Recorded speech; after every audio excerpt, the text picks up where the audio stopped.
যে গভীর নিম্নচাপটা তৈরি হয়েছিল বর্তমানে সেটা উত্তর ছত্তিশগড় সংলগ্ন ঝাড়খণ্ডের কাছাকাছি অবস্থান করছে, অর্থাৎ অনেকটা দূরে সরে গেছে এবং এটা আরো পশ্চিমের দিকে সরে যাবে ক্রমশ পূর্ব মধ্যপ্রদেশের দিকে।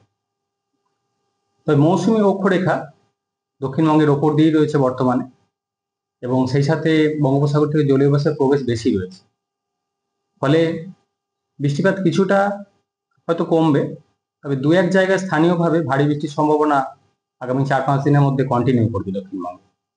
বিশেষ করে 26 তারিখে যদি বলা হয়, উত্তর দক্ষিণ 24 পরগনা, পুরুলিয়া এই জেলাগুলোয় স্থানীয়ভাবে দু এক জায়গায় ভারী বৃষ্টির সম্ভাবনা রয়েছে। প্রধানত দক্ষিণবঙ্গে 26 তারিখ অর্থাৎ আজ হালকা থেকে মাঝারি ধরনের বৃষ্টিপাতের সম্ভাবনা, দু এক জায়গায় বজ্রবিদ্যুতের সম্ভাবনা রয়েছে।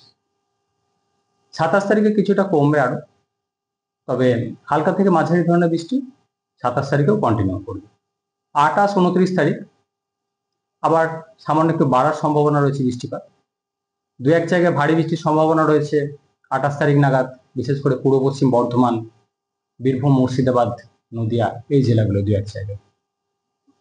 29 তারিখে দু এক জায়গায় ভারী বৃষ্টির সম্ভাবনা থাকছে, মেনলি উত্তর দক্ষিণ 24 পরগনা, নদিয়া, হুগলি, পূর্ব বর্ধমান, বাঁকুড়া এই জেলাগুলো দু এক জায়গায় ভারী বৃষ্টির সম্ভাবনা থাকছে 29 তারিখে।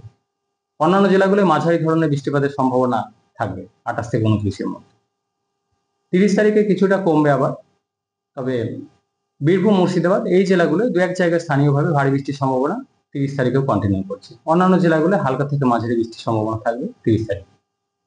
বৃষ্টিপাত তারপরে দক্ষিণবঙ্গে কিছুটা কমে যাবে। 31 তারিখ থেকে বৃষ্টিপাত দক্ষিণবঙ্গে কম থাকার সম্ভাবনা।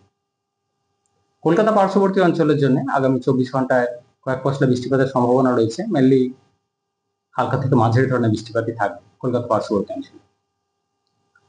28 থেকে 29-এ গিয়ে কলকাতা পার্শ্ববর্তী অঞ্চলে বৃষ্টিপাতের পরিমাণ কিছুটা বাড়ার সম্ভাবনা রয়েছে, মাঝারি ধরনের বৃষ্টিপাতের সম্ভাবনা, কয়েক পশলা বৃষ্টির সম্ভাবনা থাকবে। মৎস্যজীবীদের জন্য আগামী দুদিন সমুদ্রে দমকা হাওয়া থাকার কারণে সমুদ্রে যেতে নিষেধ করা হয়েছে। উত্তরবঙ্গের ক্ষেত্রে 26 তারিখে কিছুটা বৃষ্টিপাত বেশি থাকার সম্ভাবনা রয়েছে, জলপাইগুড়ি, আলিপুরদুয়ার, কালিম্পং এই জেলাগুলোয় দু এক জায়গায় ভারী বৃষ্টির সম্ভাবনা রয়েছে 26 তারিখে।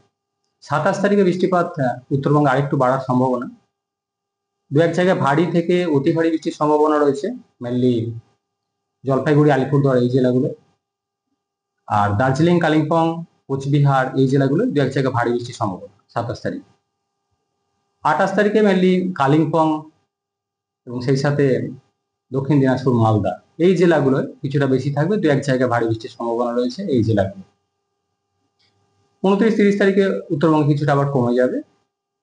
31 তারিখ তারপরে আবার উত্তরবঙ্গে বৃষ্টিপাত বাড়ার সম্ভাবনা রয়েছে, বিশেষ করে উত্তরের জেলাগুলো ভারী বৃষ্টির সম্ভাবনা থাকবে 31 তারিখ বা 1 তারিখ উত্তরবঙ্গের উত্তরের জেলাগুলো।